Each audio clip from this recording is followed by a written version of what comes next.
మర్చిపోకూడదు. చంద్రబాబు నాయుడు గారిని మెడలు వచ్చాక సరే చంద్రబాబు నాయుడు దగ్గర నుంచి రాబట్టాల్సింది రాబడతామని చెప్పి చెప్తా ఉన్నాం. ఇవాళ ఇక్కడికి వచ్చాం. ఇవాళ వాళ్ళను ఆ కుటుంబాలను ఇంటింటికి వెళ్ళి పరామర్శించే కార్యక్రమం చేస్తాం. చేయడమే కాకుండా ఆ కుటుంబాలకు అండగా నిలబడతాం.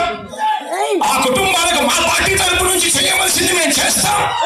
అదొక్కటే కాకుండా ప్రభుత్వం మెడలు వచ్చైనా వాళ్ళకు రావాల్సింది రాబట్టే కార్యక్రమం చేస్తాం.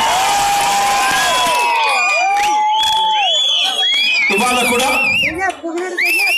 ఈ జరగబోయే ఈ పోరాటం మోసం చేసి వెన్నుపోట్లు పొడిచి అధికారంలోకి వచ్చిన ఈ చంద్రబాబు నాయుడు గారికి ప్రజలను మోసం చేయడం, వెన్నుపోటు పడడం పెద్ద గొప్ప కాదు. ఆయన పెద్ద బాధపడడం కూడా దాని గురించి. కారణం ఏంటంటే సొంత